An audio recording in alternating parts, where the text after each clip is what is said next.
bit excessive, but Yeah. Want a bite of my hot dog? Yeah.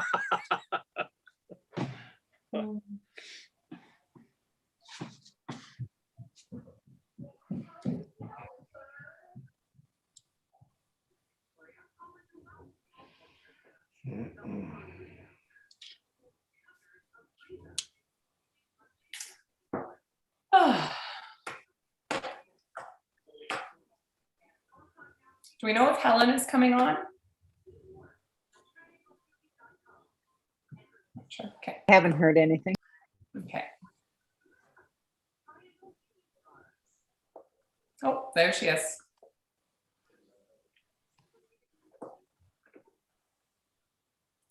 Ed Johnson, welcome.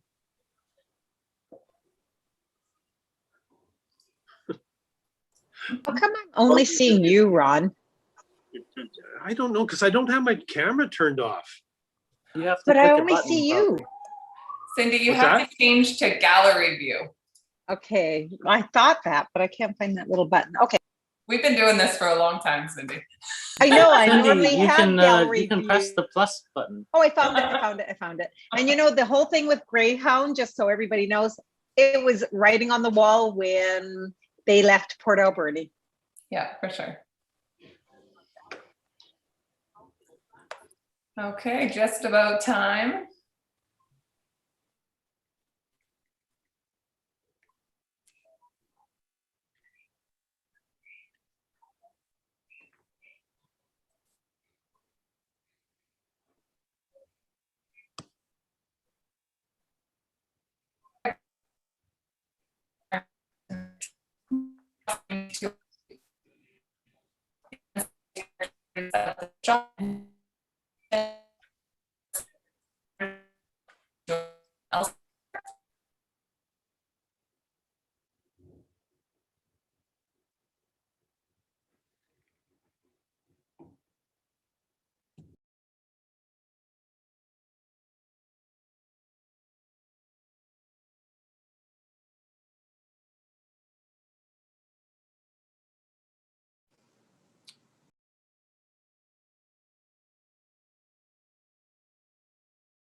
Shari, if I have to leave, it's because there's an emergency that came up. So I don't know yet.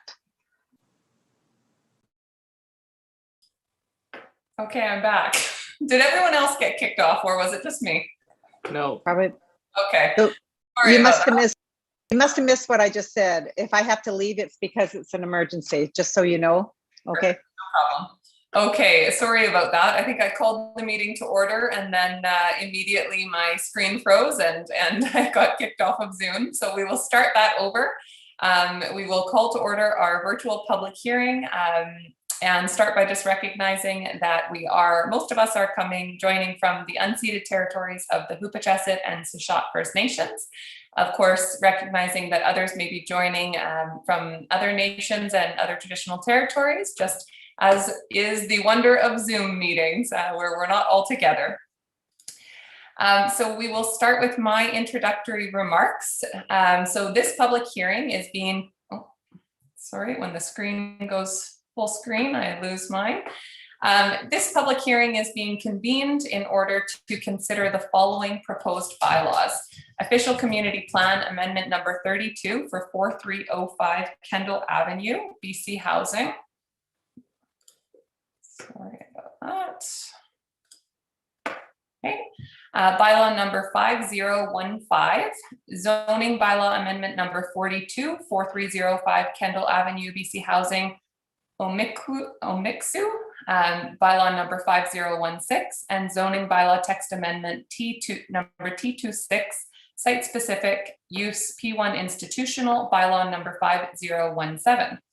At this public hearing, any person present who believes that their interest in property is affected by the proposed bylaws shall be given an opportunity to be heard on the matters contained in the proposed bylaws.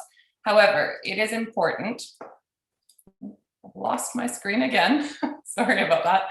However, it is important that all who speak at this meeting restrict their remarks to the matters contained in the proposed bylaws. and it's my responsibility as chair of this meeting to do so. Those of you who wish to speak concerning the proposed bylaws are asked that you begin your comments to council by clearly stating your name and address.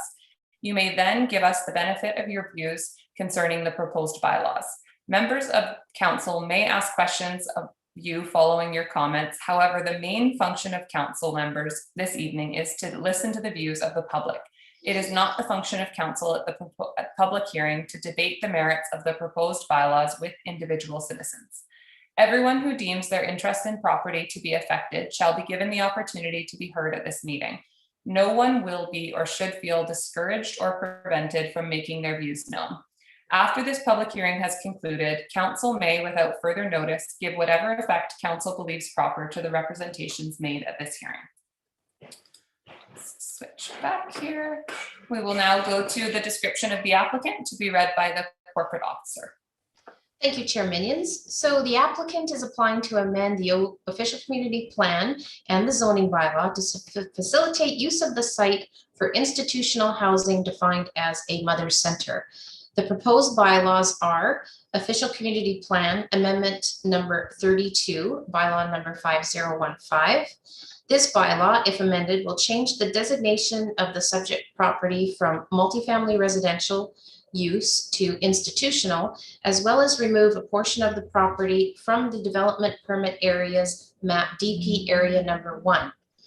Zoning map amendment number 42, bylaw number 5016. This bylaw, if amended, will rezone the subject property from RM2 medium density multiple family residential to P1 institutional.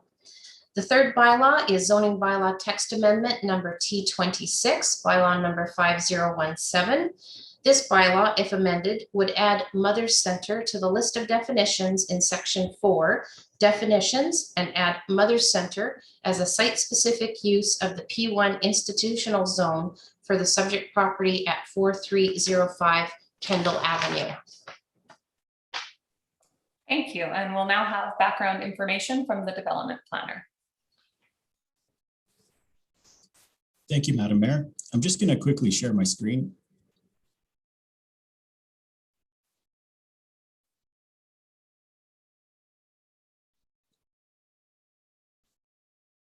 Okay, there we go. Okay, so the city has received an application from the BC Housing Management Commission requesting amendments to the official community plan and the zoning bylaw for the property at 4305 Kendall Avenue. The amendments would allow the operation of a facility that will provide housing and support services for Indigenous mothers and children. And on my screen, you can see a concept that was developed by their architect, which shows the proposed development in the color there. The project, as you know, is named Omiksu, also referred to as the Port Alberni Mother Center, and it's supported by the Port Alberni Mother Center Society and the Hawaiian First Nations. The development would provide 16 dwelling units of living, 16 dwelling units in addition to childcare space, administration offices, and meeting rooms. And the intent of the development is really to address those existing gaps in child and family services. The property being discussed is approximately 1 acre, and it's located mid-block on the east side of Kendall Avenue, right between Roger Street and Huff Drive.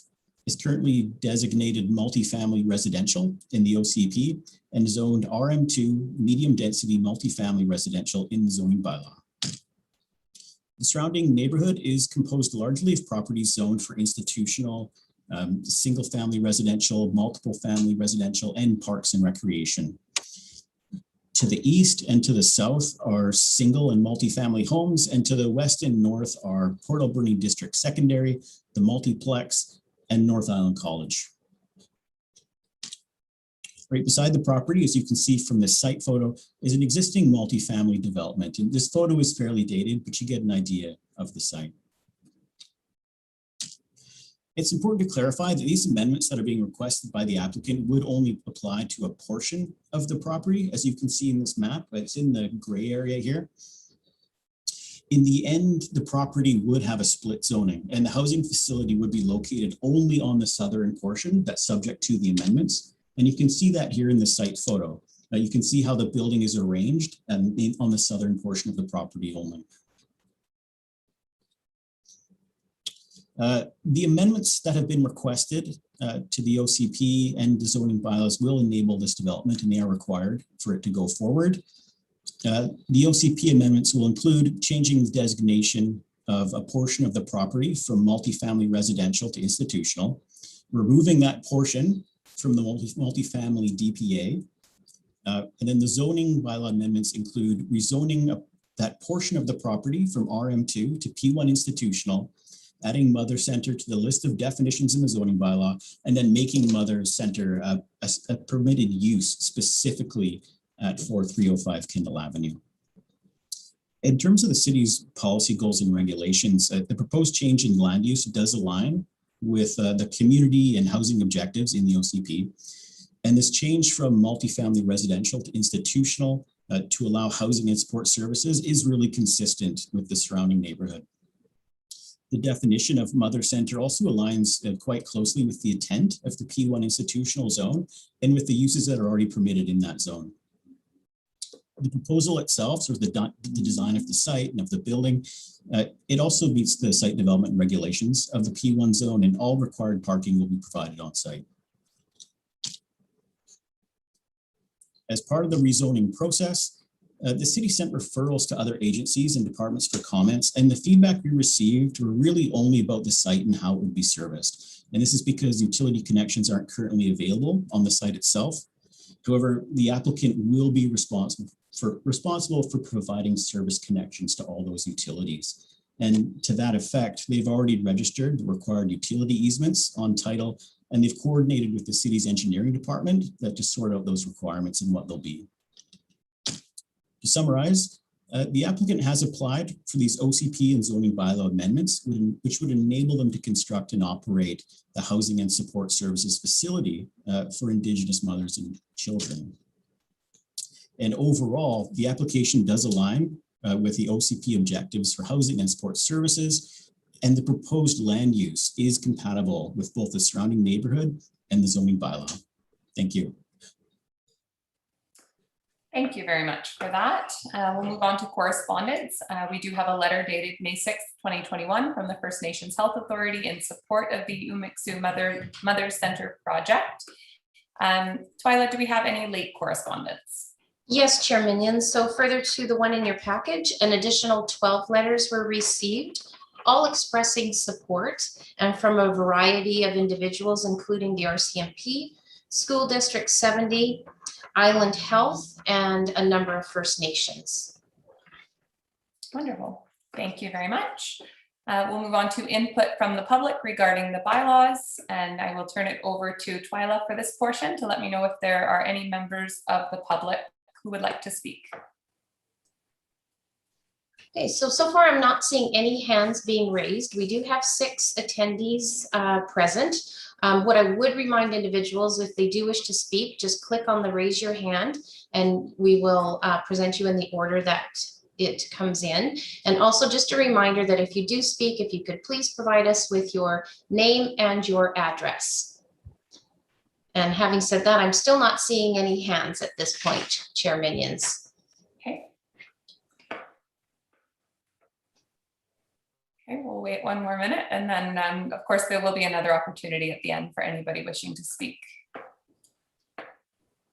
But seeing none, I think we'll move on to questions from council. So this is an opportunity for members of council to ask questions through the chair to the development planner, or certainly to the applicant, who I know is on as well. Any questions from council? Okay. Oh, Councillor Haggard. Thank you, Madam Mayor. This is a question for the planner. One of the letters that we received late in the package stated that they are in support of the project, but they also suggested some fencing to separate the street from the building, just as a protection for the kids. They say they do live up in that area and they have seen some near misses and accidents. Has that ever been discussed with the applicant? So I just thought it was a good idea. Yeah, thank you, Chair Minions. That exact conversation, I don't recall ever taking place, but I did read the correspondence, and I do think it's an important consideration with multifamily development. At this stage, In their development proposal, we haven't seen the inclusion of a fence, but the applicant is here in the meeting and they could potentially comment if the chair wishes on that. And Chair Minions, I was under the impression that the applicants are represented here and do wish to provide a presentation. So perhaps council would like to invite them to do that now. Absolutely, we would love that. Thank you. Wonderful. I will just share my screen.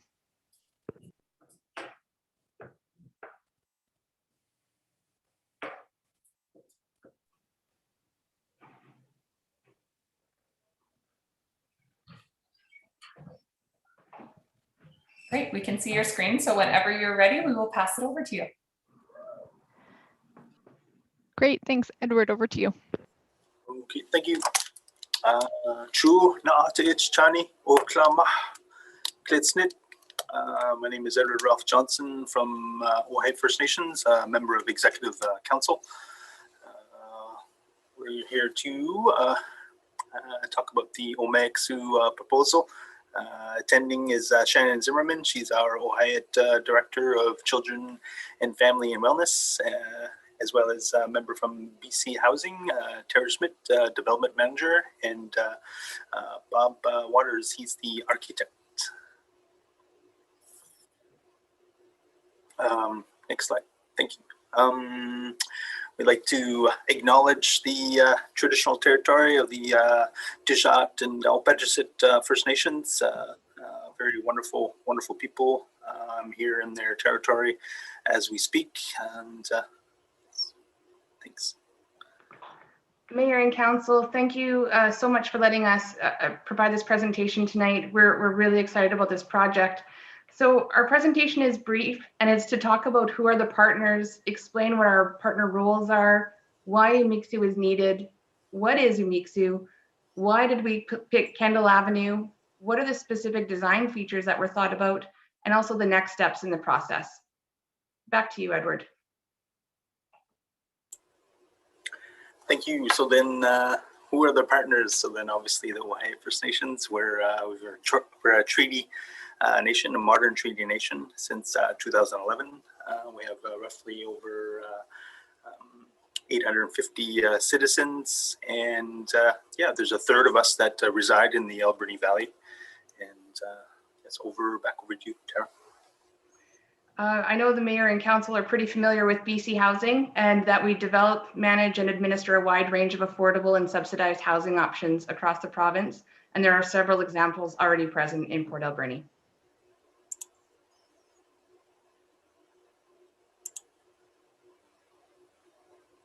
Shani, did you want to talk about the way its roles? Sorry, Tara. Yeah, I had myself muted. We've enjoyed a really good partnership with BC Housing for the last couple of years, and moving forward with the project, Huayet will be taking on a tenanting as well as a property management role. Huayet will be operating the UMIXU facility under an operator agreement with BC Housing, and then the nation will manage the UMIXU Childcare Center under a license from the Ministry of Children and Family Development. And we'll also be operating our Children and Families Department from the location as well. BC Housing's role in this is really, we're the landowner for the parcel of land right now, and we're also the project funder. Okay, this is me. So then why is UMEXU needed? So I think that it's this part where I need to recognize our citizens. You know, it's a direct response from our community, from the outcomes from our social services project. We started the social services project back in 2016, and we did some extensive engagement with our citizens. We gathered our children that were in care and worked with our foster parents, and over the course of the year, and come 2017, the final report, and stemming from that report was 30 recommendations. And the UMEXU Mother Center is recommendation 26. And, you know, you could see in the first bullet, you know, just being born Indigenous, you know, you're 7 times more likely to be taken away from home. So then I think that that statistic itself, speaks for itself. And there's several other statistics. There's an overrepresentation of our children that are in care. And this is a new model of care that's going to bring more children home. It's going to keep families together. And, it's going to reduce those traumas to families. And, most importantly, the prevention and the wraparound. And what is Umeksu? Umeksu in Nuu-chah-nulth means mother. And you think about the word mother and what it means to you. And, you think about all those social determinants of health that you learn, all throughout time from when you're in the womb. And there was a time where we were disrupted, and there was teachings that were extracted from us, replaced with negative teachings. And Umeksu is going to help bring back those teachings. Umeksu, mother, the word mother speaks for itself. And it's going to be a place where there's going to be a growth and transformation. It's going to be more than 12 shared units. It's going to be more than 4 walls and a ceiling. But, I think that the transformation is key. Reconciliation. Definitely a shout out to BC Housing. They definitely are on that reconciliation path. And I'd like to go to the next slide. So then Umeksu, so then in Nuu-chah-nulth, I mentioned it means mother. And the need for this is great. You look at us as Indigenous people in BC, we make up 7%. The overrepresentation of our children in care, there's a stat, there's a percentage. 52% of those children that are in care are Indigenous, and that in the Alberni Valley, and from the 2016 census, we make up 18% in the valley. And, I think the numbers were 3,700. And 300 of those Indigenous people come from other nations other than Nuu-chah-nulth. And that the growth that is needed to learn, those social determinants of health, so then we could identify those traumas and understand what shame is telling us. Since colonialism, the aftermath of residential schools. The Umeksu is going to do great things for Nuu-chah-nulth people and other people. I think that the doorway to reconciliation is a wonderful doorway, and that the pathway for us to grow and to succeed and to transform, to prevent our children from being taken away, but most importantly, keeping that bond with our mothers. The traumas that are inflicted upon our families when there's a separation from children from your mother is great. And I think that the Umeksu is a key stepping stone that was clearly identified by our citizens, and it's going to create healing for not only for Wyatt but for Nuu-chah-nulth and other surrounding nations. Thanks. So Umeksu is a 2-story building, and it's designed to have 3 complementary uses inside of it, which Shannon had alluded to. It's the Wyatt Child and Family Wellness Office, daycare facility, as well as the Umeksu Mother Center itself. And the Mother Center will have 12 shared units, as well as 4 independent units for mothers who are transitioning out of that facility. It will also have outdoor cultural and play spaces, as well as parking. So why did we pick Kendall Avenue? For one thing, it's located right along public transit, which is one of BC Housing's preferred amenities.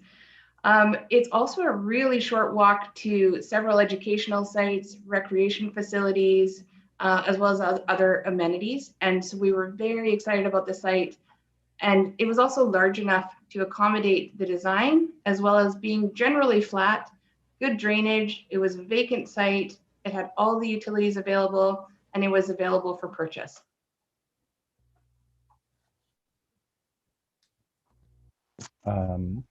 So just thank you for your time, Mayor and Council. Just speaking to the design issues. So we've located the building to front onto Kendall Avenue and be close to the trees of the woodlot to maximize the separation to both the neighbors on the north and to the east. This proximity to the woods also creates passive shading for all our south-facing windows, which increases the comfort in the summer and reduces our energy consumption for cooling. The amount of on-site paving has been minimized with a single parking lot and connecting sidewalk. So the remainder of the site area will remain native soil with a combination of enclosed play spaces and a naturalized meadow. Next slide. I'd like to thank planning staff who are very proactive in working with us early to identify the key priorities and objectives. And I think we reached a real synergy there. The building is 2 stories, which is consistent with the surrounding neighborhood. The street fronting architecture and landscape front yard complements the neighbors and adds to the street character along Kendall Avenue. The repeated gable roofs give very residential character and break down the scale of the building. I'd also like to highlight that this project will reintroduce a significant number of new trees back to the site, particularly around the perimeter and parking area.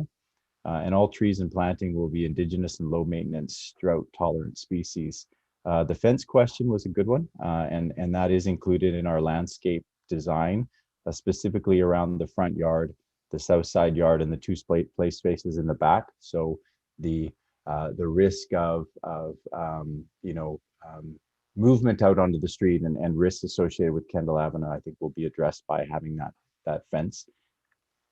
Next slide, please. So we're working towards a very welcoming main entry, office, and daycare frontages.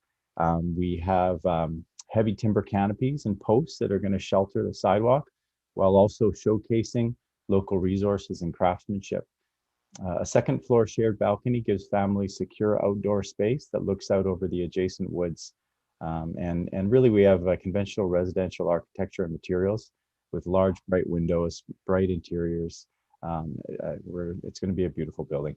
The multicolor palette reflects the multi-use and multi-generational qualities of this building with both pride and vitality. And these colors are actually all rooted in traditional mineral pigments. Next slide. So what are the next steps associated with this project? If the rezoning is approved, we'll just continue on with our design development and then apply for a building permit application. So there's a couple of steps under the design development prior to construction. And then the most anticipated time, of course, will be the occupancy when the residents can move in and we can really see the functionality of the place and hopefully hear a whole bunch of kids enjoying the play spaces.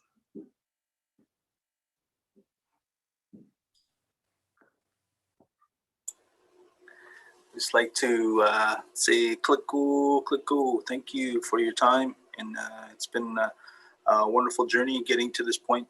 And I just want to acknowledge the council for taking the time to meet. And it's been a long time getting to this point. There's been ongoing conversations with BC Housing since 2018, and to be able to share our story with other leaders all throughout Newfoundland territory, all throughout the region, to be able to talk about the change that we want to create. And I just wanted to express my gratitude to the team and express my gratitude to the city of Port Alberni for allowing us to present. Click-o. Wonderful. Click-o. Thank you very much. Just wanted to really thank you for the presentation.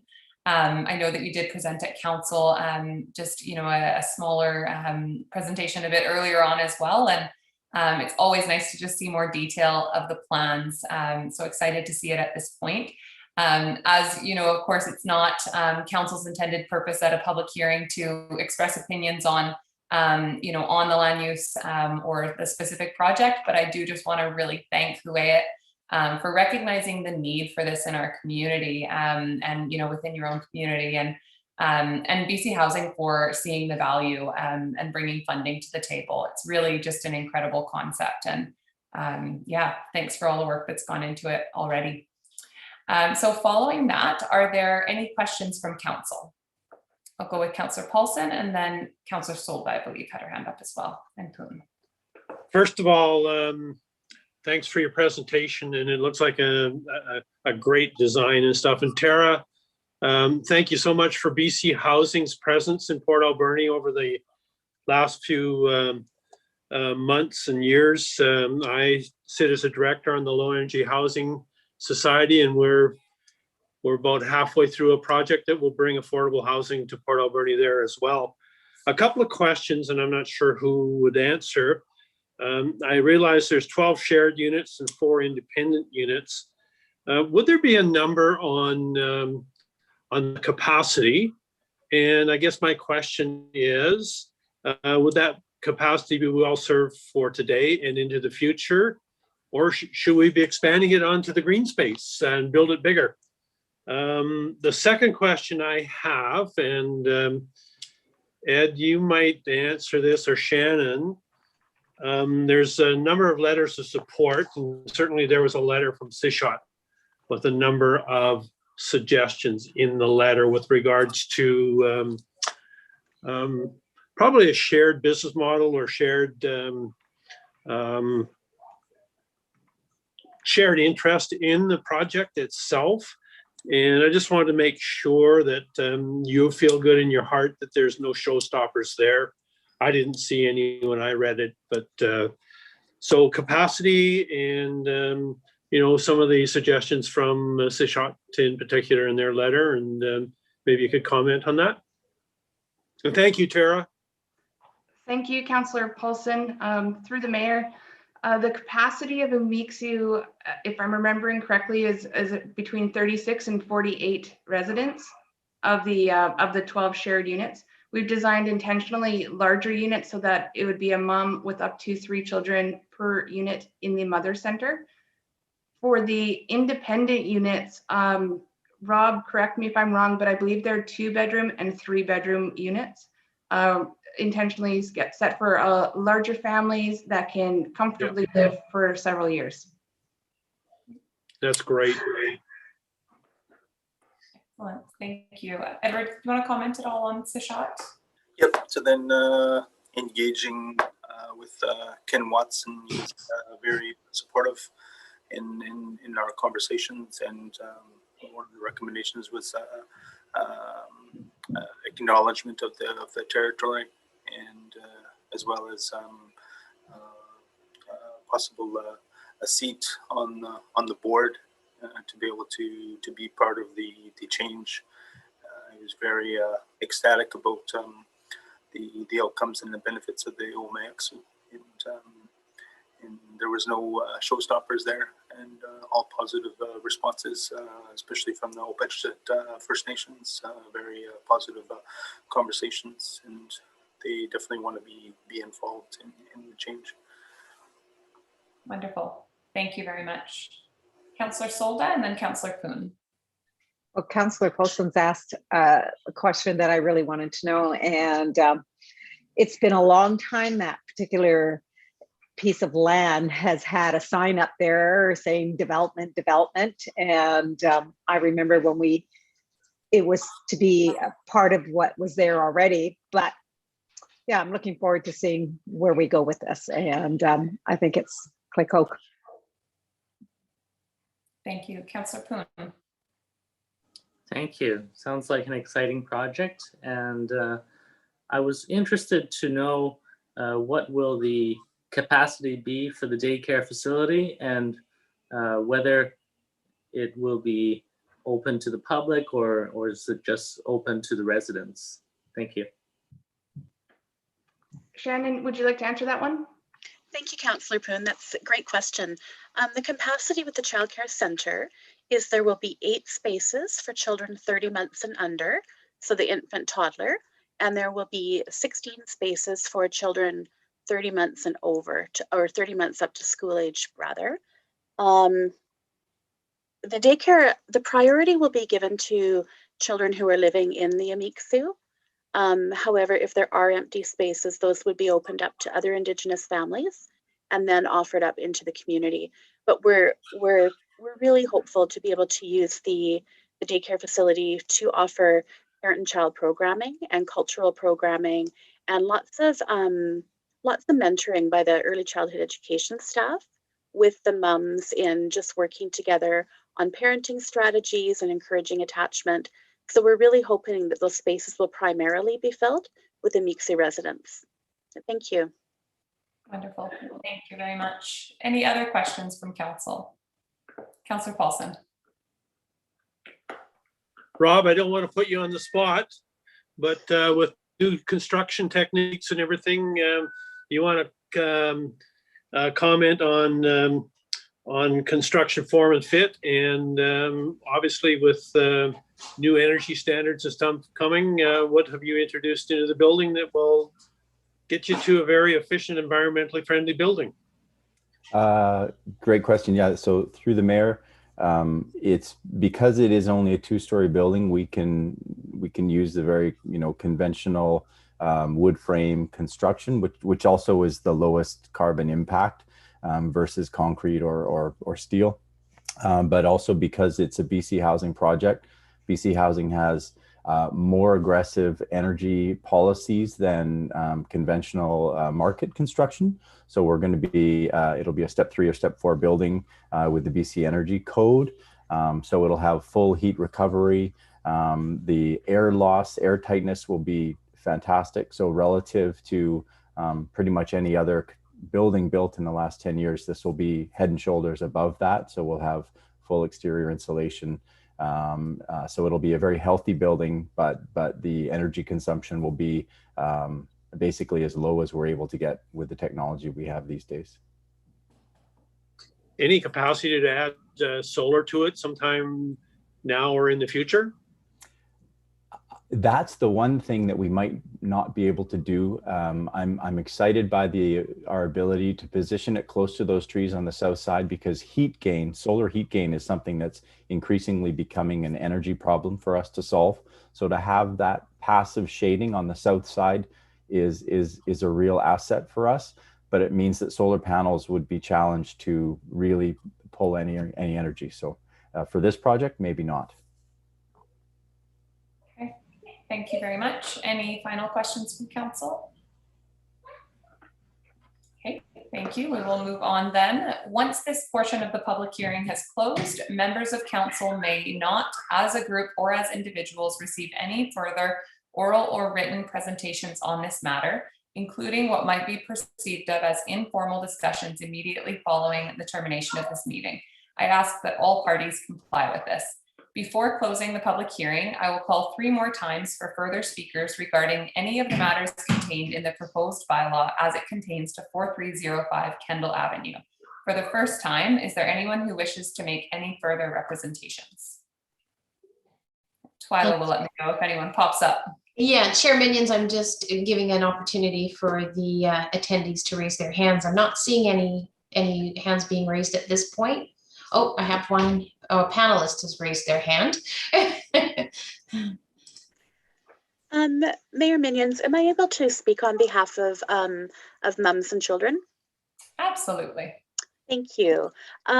In preparing for tonight, I was really hoping that we would have some mums who would come forward and be willing to share what Amiksu would have meant to their families and what it would mean for future generations. What I found is that mums weren't comfortable doing that. Their stories are so personal, and there is so much shame and embarrassment attached to having children removed that they weren't able to come forward and share their stories. So I just wanted to say on their behalf, having a safe place for mums and children to come to, where they're free from family violence, where they can come without prejudice and racism and express their culture and learn about their culture and share that with their children, where they're not worried about their next meal or housing or childcare. This will mean the world to the Huu-ay-aht people. this program has given a lot of hope to the community. I've spoken with women, I've spoken to adult survivors of being in care, and this project means a lot to them. And I know from the other nations that we spoke with as well, this means a lot to Nchilneth families overall. So again, I just wanted to speak on behalf of the women and children and just acknowledge their pain and their courage and just what this development will mean for them. Thank you. Thank you very much. Thank you. Thanks very much for that. Couldn't agree more. Thank you. Okay, for the second time, is there anyone who wishes to make further representations? And no hands are being raised. Okay, and for the third and final time, is there anyone who wishes to make any further representations? And again, no hands are being raised. There being no further speakers, I declare this public hearing closed. Would somebody like to move adjournment? Moved by Councillor Solda, seconded by Councillor Poon, all in favor.